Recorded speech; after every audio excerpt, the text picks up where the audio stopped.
T'as vu ça hier soir, je te dis, apprentissage, on apprend l'intelligence artificielle.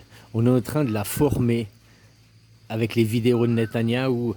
Et puis là, ce matin, ouais, je vois une troisième vidéo de Netanyahou qui est presque parfaite cette fois. C'est toujours une vidéo d'intelligence artificielle, mais presque parfaite, quoi. Donc tu vois, entre la première vidéo de Netanyahou, qui est un travail très amateur, la deuxième vidéo qui est un travail déjà plus pas professionnel, mais plus de connaisseurs. Et puis là, cette troisième vidéo qui est un travail quasiment de professionnel, quoi. Hein, il y a dans la vidéo, il y a deux erreurs. Une erreur avec sa bague où elle disparaît. Et puis une erreur où il y a un autre mec qui n'a que trois doigts au lieu d'avoir quatre doigts, quoi. Bon, il s'est peut-être fait amputer d'un doigt, hein, on va savoir.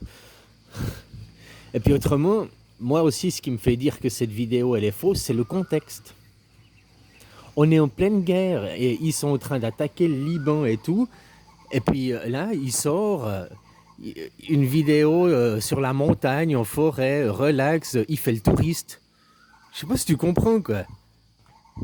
On est habitué aux images de Netanyahou. Il est tout le temps devant son pupitre, il est tout le temps positionné en chef de guerre, machin, dirigeant les opérations. Et puis là, on le voit comment? En vacances, cool, relax. Il y a la guerre comme il n'y a jamais eu, il y a la guerre avec le Liban, Israël se fait bombarder, tout le Moyen-Orient se fait bombarder, mais moi je suis tranquille, cool, relax, je vais me boire un café, chill, là la nouvelle vidéo, je vais en vacances au bord de sur un point de vue en montagne, je vais me relaxer, quoi, tranquille, cool Raoul. Je sais pas si tu te rends compte que même si cette vidéo, elle était vraie, disons que c'était pas une vidéo d'intelligence artificielle, juste remets la vidéo dans le contexte. On est en pleine guerre, son pays se fait bombarder, et lui, il fait une vidéo où il est en vacances, il est cool, relax. Mais imagine rien que pour la psychologie de la population, imagine les Israéliens. Imagine si toi maintenant la guerre elle était en France, la France se faisait bombarder. Et puis Macron, au lieu de faire une apparition à la télé où il est là, un chef des armées, où il est nous allons riposter, nous allons blablabli, blablabla, tu le vois dans un café, ou bien tu le vois aller, c'est quoi, à Chamonix, faire une vue, tranquille. On est en guerre, les gars, mais tranquille, quoi. Je fais des. Tu comprends, la vidéo, elle est totalement hors du contexte, hors de propos. C'est une vidéo.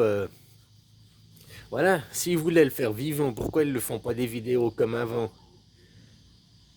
Tout d'un coup, ça m'est venu. Peut-être que la Chine ou la Russie, ils l'ont enlevé comme ils ont enlevé Maduro, ça. On va savoir.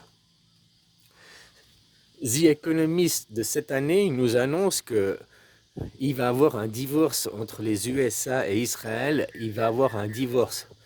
Ils vont être séparés l'un de l'autre. Israël va se retrouver sous la tutelle de la Chine et de la Russie.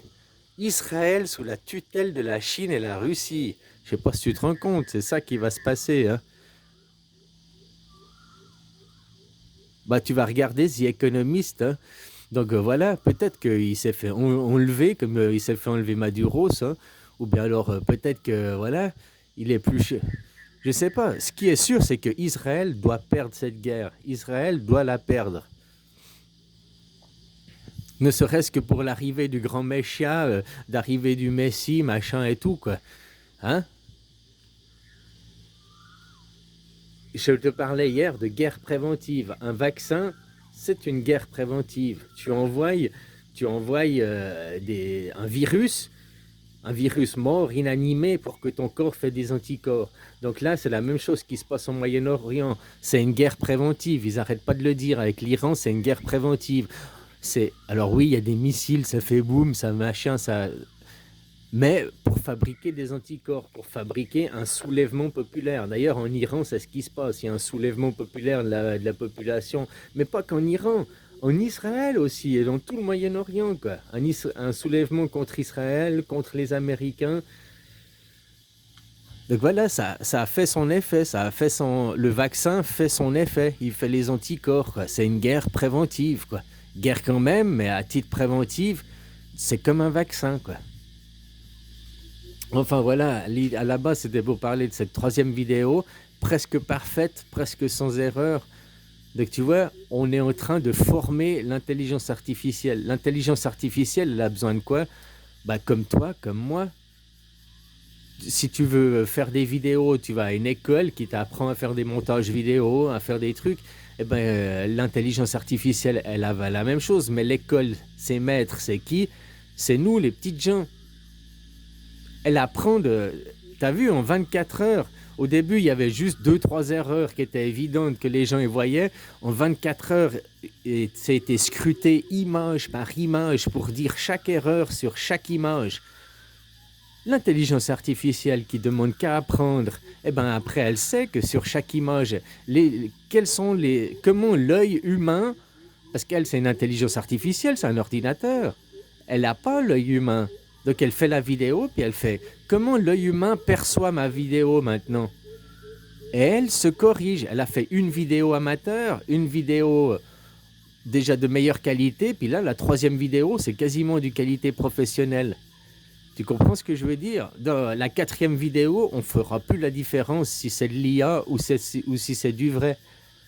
Après, la seule chose qui peut encore te dire que c'est de l'IA, c'est le contexte, quoi. Comme je te dis, pourquoi en plein bombardement, quand son peuple il attend un message de son président, quand il attend lui il est en vacances, il va prendre un café, il est en vacances, chill, cool Raoul, rien à foutre de vous, faites-vous bombarder. Moi je suis tranquille, là où il n'y a pas les bombes. Voilà, il y a le contexte, il y a les circonstances qui font encore, quoi. Même si c'était une vraie vidéo, tu la sors pas à ce moment-là, dans ce contexte-là, quoi. Maintenant, la population Israël, elles attendent de quoi? C'est comme si toi, tu étais sous les bombes. T'attendrais quoi de ton leader, de ton président, de ton chef des armées? T'attendrais quoi comme discours? Un discours, il boit un café, cool, j'en ai rien à foutre de vous. Ou un discours, il est là, chef des armées, puis il essaye de rassurer, dire que nous tenons nos positions, nous sommes forts face à l'ennemi, blabla. C'est des discours. Voilà, quoi, il y a le contexte qui fait aussi.